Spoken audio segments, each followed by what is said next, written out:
आज मैं अल्लाह को हाजिर और नाज़िर जान के इस ऐवान में बोल रहा हूँ, 1 रुपया आज तक मदरसे के नाम से आने जाने का किराया तक नहीं लेता, मैं वहाँ चाय तक नहीं पीता।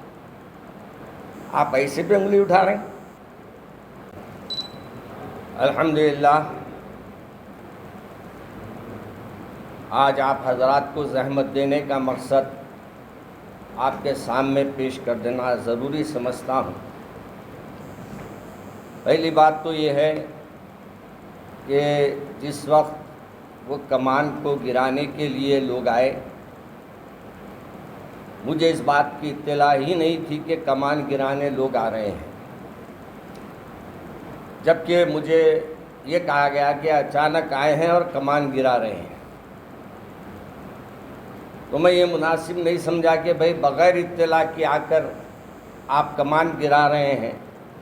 इस पर मैं ज़रा गुस्से में आ गया था और गुस्से में कुछ ऐसे अल्फाज निकल गए, मैं बोलना कुछ चाहता था और बातें कुछ और निकल गई। मेरा मकसद ये था कि वो फसाद होगा नहीं बताना था, बल्कि ये कोशिश मैं कर रहा था कि भाई ये फसादी हरकत क्या हो रही है, क्यों फसाद फैला रहे हैं आप लोग। तो पहली गलतफहमी हमारे को ये हो गई कि लोगों को वरगला रहे, वरगलाने की ज़रूरत नहीं।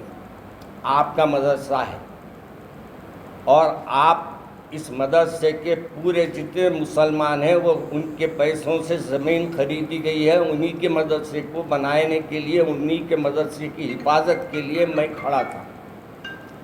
मेरा कोई ज़ाती मफाद उसमें हरगिज़ नहीं था। दूसरी बात, मुझसे कहा गया कि कुछ लोगों ने मेरे पर सवालात खड़े कर दिए। मुझे अजीब बात महसूस होती है। किसी ने अच्छा कहा था, दोनों पा गए शोहरत आजकल ज़माने में, हम उन्हें बनाने में वो हमें मिटाने में। आज हमारे साथ यही हाल हुआ है। और वो बात कमान की अलग हो गई। अगर वो हुकूमत हमको वाकई कहती है कि गिराना है और वो गिराने का उन्होंने एग्रीमेंट कर लिया है, तो मुझे इल्म में रहता और पहले से मुझे कोई नोटिस के बारे में बता देता तो यकीनन मैं उनको गिराने का परमिशन दे देता। मुझे उसका इल्म नहीं था। बाद में मुझे ये कहा गया कि भाई हमको लास्ट में बात में जब गुफ्तगू हुई तो जब बताया गया कि ये वक्त हम लिए हैं उनसे। और तीसरी बात यह है कि मदरसे के 1 करोड़ यानी 11 करोड़ 45 लाख आए हैं। इनकार करने के लिए कोई कहा है आपको कि नहीं आए पैसे? ये हुकूमत, ये लोगों की एक साजिश है कि खामखा के वो ला के एक लेटर बता रहे हैं। हकीकत ये है कि ये जो बात है, आज से 2 साल पहले जब मेरे बिरादरम, मेरे बहन भाई मौलाना रहीमुद्दीन अंसारी बाहयात थे, उनके ज़माने में वो पैसे आए और उनके ज़माने में उन्होंने भी प्रेस कॉन्फ्रेंस किए थे। उन पे भी जब इल्ज़ामात आए वो भी अपनी बात की सफाई पेश किए थे। और आज भी अगर किसी के ऊपर जहन में ये है कि जाफ़र मियाँ के अकाउंट में आए हैं या जाफ़र मियाँ की दस्तखत से पैसे निकलते हैं, तो गलत है। आज भी वहाँ कमेटी है। कमेटी जब फैसला कोई करती है तो उसी के फैसले पर वहाँ से कोई अमाउंट निकाला जाता है और जब चाहे आप जाके बैंक में भी देख सकते हैं और अकाउंट सेक्शन में जाके उसकी तहकीक भी कर सकते हैं। और तीसरी बात यह है कि किसी पे कमेंट्स करने से पहले उनकी खिदमत को भी देखना। मेरे वालिद माजिद रहमतुल्लाह अलैह के ऊपर लोगों ने बहुत तंज किया। पहले डरना अल्लाह से कि मौत आपको भी आने वाली है, ख़बर में जाके क्या जवाब देंगे अगर गलत इल्ज़ाम किसी पे लगाए तो आप। और गलत इल्ज़ाम लगाने के बाद हम लोग उस पर कमेंट पास कर रहे हैं, और कमेंट पास करना, मोबाइलों पे रिकॉर्डिंग करना, ये अखलाकी जुर्म है। और हाँ, आपके पास रिकॉर्डिंग हो भी रही है तो आपको पेश करने का हक़ नहीं है किसी के सामने। और ये भी कोशिश है कि आज भी जाफ़र मियाँ जो आपके सामने खाकसार बैठा हुआ है, उस ज़मीन की हिफाजत के लिए लड़ा है। जाफर मियाँ अपने मकसद के लिए नहीं लड़े। आपके पैसों से बनी हुई कमान है, आपसे पैसों से खरीदी हुई ज़मीन है। सिर्फ मैं वहाँ निगरानकार हूँ, कोई मैं वहाँ का ये नहीं बोला याद किया हूँ मैं कि कोई मुझसे आके कहा कि भाई मलगियाँ बनाने इनको दे दीजिए। मैंने कहा कि ऐसा नहीं, मैं टेंडर तलब करूँगा। टेंडर में जो सबसे कम लगाएंगा कीमत, मैं उसको बोलूँगा कि भाई आप बनाइए। और जब मलगियाँ बन जाएंगे तो मैं मलगियों में भी ये करूँगा कि हर रात बाज़ाब्ता नोटिस लगाऊँगा, और नोटिस पे जो आके अपने ऑफ़र देंगे, जो अपनी मर्ज़ी से लेना चाहेंगे, जो भी उसकी सही किराया देंगे, उनको मैं ये मलगियाँ दूँगा। अब आपको कुछ सवालात मुझसे करना है तो आप कर सकते हैं। मौलाना, जिस वक्त बल्दिया आपसे एग्रीमेंट की थी, चेक दी थी, क्या उस वक्त आपको ये नहीं मालूम था देखिए, कि कमान भी जा रही है और ज़मीन भी जा रही है? एक बात बता रहा हूँ मैं आपको। उस वक़्त पूरा के पूरा काम हमारे अंसारी भाई देखते थे। मगर नाम आपका ले रहे ना? नहीं, वो तो गलत बोल रहा ना मैं आपको। फिर आपको लगातार कंटिन्यू 6 महीने से पीछे पड़े हुए थे। नहीं, मेरे एक हफ्ते से तो आप मेरे को नहीं बोले, मदरसे में बोल रहे हैं वो लोग।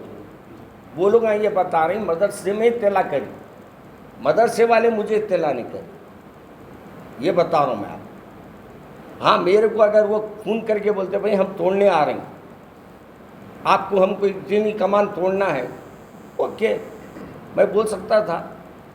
और दूसरी बात, मैं जब ये सब करा उसके बाद मैं होम मिनिस्टर साहब को फ़ोन करा, भाई रिक्वेस्ट करा मैं कि हमारे होम मिनिस्टर साहब ये मदरसे की ज़मीन है, मदरसे की कमान है, मेरे वालिद माजिद की एक यादगार है, अगर आप उसको रुका सकते तो रुकाइए चंद दिन, जब तक यानी ट्रैफिक वहाँ पुल बन गई के बाद नीचे से ट्रैफिक कहाँ रहेंगी, वहाँ ब्रिज बन जाएगा तो नीचे से ट्रैफिक कहाँ रहेंगी उतनी वहाँ। उनसे रिक्वेस्ट किया। फिर मैं रहमत बेग साहब को फ़ोन किया, रहमत बेग साहब को फ़ोन करके बोला साहब मेरा फ़ोन नहीं उठा रहे हैं, साहब वहाँ इलेक्शन में मसरूफ़ हैं, आप मेरी गुजारिश साहब तक पहुँचा के आप उसको रुकाने की कोशिश कीजिए। अगर मेरे को पहले ये मालूम होता तो मैं प्रेस कॉन्फ्रेंस करता था, इनको बोलता था। क्या करता था पहले आप बोलिए। जब आपको मालूम है था तो आपका एक वॉइस मैसेज भी आया था कि थोड़ा जा रहा है, आप लोग सपोर्ट करो। क्यों बोला मैं? देर के बाद ही आप आ गए। देखिए, मेरे को क्यों बोला मैं कि मुझे खुद में मालूम था कि कमान तोड़ने आ रहे हैं। अगर मेरे को पहले मालूम होता कि भाई ये लिख के दे दिए हैं कमान तोड़ना, तो उस वक्त मैं भी आप लोगों के साथ ठहरता था, तोड़ो बोल के मैं भी तोड़ाता था सामने। एक बात मैं आपसे अर्ज कर रहा हूँ, कई एक जगह ऐसा है जहाँ कमाने गवर्नमेंट रखी हुई है, कई जगह तोड़ने की वजह ना नहीं तोड़िए। तो मैं भी अपने तरफ से बोल सकता हूँ, मेरे बाबा की यादगार है भाई, आप जब ट्रैफिक बढ़ जाएंगी, वहाँ लोग आने जाने का रास्ता नहीं रहेगा, वहाँ आप तोड़िए। अब तो ऐसी नहीं है ट्रैफिक के आपको कमान तोड़ने की ज़रूरत पड़ी।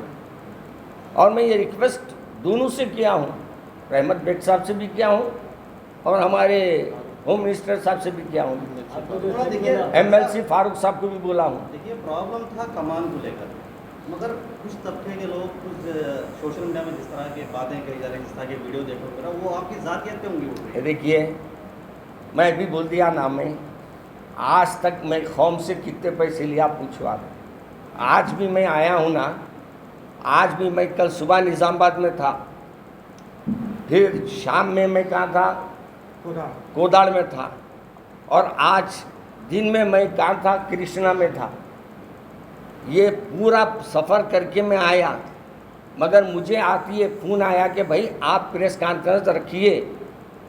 मैं थक के आया हूँ, 1000 किलोमीटर का सफ़र करके आया हूँ कल से, और अब तक खाने तक बराबर नहीं खाया हूँ, होटलों में मैं खाता नहीं। मैं आपकी खिदमत क्या से फिर रहा हूँ, क्या मेरे जेब को भरने फिर रहा हूँ मैं? आप कहीं भी फ़ोन करके पूछ लीजिए, मेरे को किराए से हट के क्या 10 रुपये कोई देते क्या, कोई नजराना ला के देता क्या? वहाँ का जो चेक मिला बचा डेथ सर्टिफिकेट लगा के जो करे हुए, क्या आपका भी नाम हमारा बोला में मेरे बिरादरम से भी आप लोगों की ज़मीन के वास्ते मैं लड़ा हूँ।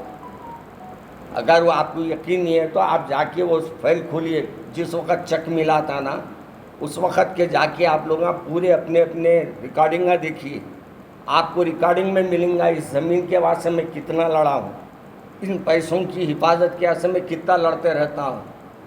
क्यों? ये आपके पैसे नहीं है, मेरे पैसे नहीं है, मेरे को अल्लाह के पास जवाब देना है। और जितने लोग यहाँ कमेंट्स कर रहे हैं मेरे बुजुर्गों पे कर रहे हैं, इस बात से मेरे को आज प्रेस कॉन्फ्रेंस रखना पड़ा। वो मौलाना आकिल अलैहिर्रहमा जो अपने 60 साल इस कौम को बनाने में लगाए, 60 साल ये मदरसे की ज़मीन, आप बोलो आज करोड़ों की ज़मीन है, मैं आपकी क्यों बोलता था? अगर मेरा मकसद अगर वो ज़मीन हड़पना रहता, मैं ये बोलता था उस वक्त ठहर के ये आपकी ज़मीन है बोल के। मैं ये बोल रहा हूँ, आज भी बोल रहा हूँ आपके सामने, ये आप लोगों की ज़मीन है, मेरी नहीं है। मैं मर जाऊँगा कल आप मदरसा संभालने वाले कोई तीसरे आएंगे, जो भी आएगा वो मदरसे को निगरानी करेगा। निगरानकार हो सकती कमेटी, ना बेचने का इख्तियार है उसको और ना उसको उसके पैसे।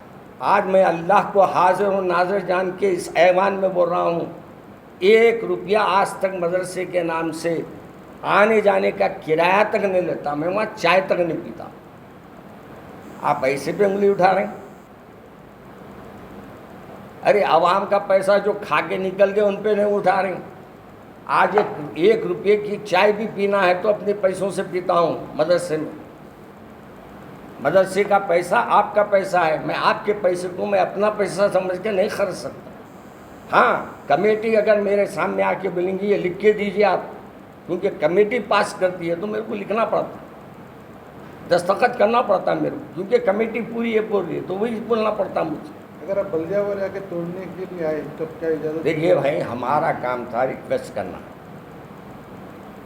और हम सिर्फ बोलने में गलती हो गई। बार बार बोल रहा हूँ मैं आपको कि मैं सिर्फ ये बोला भाई ये फसाद क्यों कर रहे हैं, खामखा बोलने का फसाद हो जाएगा मेरे मुंह से निकल गया, बस इतनी बात है। जो क्यों तोड़ के फसाद कर रहे हैं भाई, ये आप नहीं तोड़े तो भी चलता ना अभी, ये बात थी मेरी। मगर वो ज़बान मेरी कुछ पलट गई या तो मेरे जहन में कुछ और था होगा। हाँ, आप लोगों को बुलाने का मकसद उस वक्त क्या था, मेरे साथ चाहे हिम्मत वाले आ गए तो अब आप देखिए वो दीवार उठाए बोल रहे हो, खुदा हम गवाह है, हमने उठाए। वो दीवार जो उठा लिया ना, ये नौजवान चनाए थे, वो लोग आए आके बोले हम दीवार उठा लेते। मैं बोल रहा हूँ भी 100 वक्त रुकाऊँ, मत करो काम, आप जाइए यहाँ से, आप जाइए। अपने नौजवान कैसे पास वक्त बिखर जाते तो हमको भी नहीं मानते हो। कमान तोड़ने के लिए अभी भी टाइम चाहिए क्या?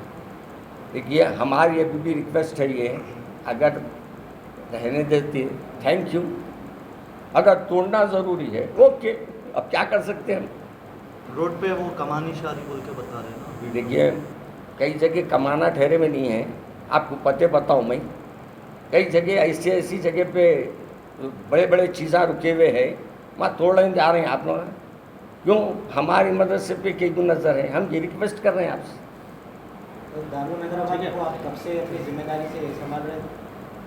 देखिए मैं दारुल हैदराबाद की जो जिम्मेदारी है, पहले तो मैं सिर्फ एक नाम का सदर था, खुले अल्फाज में बोल रहा हूँ। मेरे भाई चलाते थे और मैं कभी कभार जाता था। जब मेरे भाई का तबीयत बिगड़ने लगी तो भाई ने, हमारे अंसारी भाई ने कहा कि भाई तुम जाया करो, तो भी मेरी चक पे दस्तखत नहीं थी उस वक़्त तक। मोइज़ अशरफी आपके ऊपर तनकीद कर वही रहे तो हैं, इसके ऊपर मैं क्या बोला, मैं उनके तकरीरा सुन के मैं खुश होता था। आज मेरे को भी बोले तो खुश हो, खिलाफ बोल रहे हैं। आज मैं भी खुश हो रहा हूँ। कोई तो मेरे को अपने को है ना बताया ना भाई, मैं उनसे नाराज़ नहीं हूँ, इस बात से नाराज़ नहीं हूँ। मैं ऐब बताने पे चिढ़ता नहीं, मेरा ऐब है तो मैं चिढ़ूँगा, मेरा ऐब भी नहीं है तो मैं डरने की क्या बात है। ऐब नहीं है सर, इल्ज़ाम लगा रहा हूँ आपके ऊपर। वो लगाए तो अल्लाह के पास होगा ना। देखिए आप जाइए कल अकाउंट चेक करिए, बैंक में जाके पूछिए कितने हैं, जितने कम है। हमारी बिरादरम पहले मरहूम इंतकाल से पहले पूरे बातों की सफाई कर दिए थे। इतने करोड़ देना था, इतने करोड़ खर्च था, सब बता दिए थे बेचारे। तो मेरा तो उसमें है ही नहीं। सर्टिफिकेट का जो उन्होंने बोल रहे हैं, Germanten super speciality hospital, doctor Mir Jawad Zar Khan, senior experienced orthopaedic surgeon, bone fracture, joint replacement, hip replacement और स्पाइन सर्जरी कामयाबी से अंजाम दे रहे हैं। इसके अलावा neuro surgery, cardiology, gynaecology, dental, general medicine, dialysis और फिजियोथेरेपी जैसे शोबाजात में इंतहाई कामयाबी के साथ वाजबी फीस में इलाज किया जा रहा है। शेयरिंग और प्राइवेट रूम्स। अस्पताल में 24 घंटे MRI, CT scan, 2D digital X ray, ultrasound, operation theatre, ICU और लैब की सहूलत दस्तयाब है। आपकी उम्मीदों के ऐन मुताबिक Germanten super speciality hospital, pillar number 150, Attapur, Hyderabad.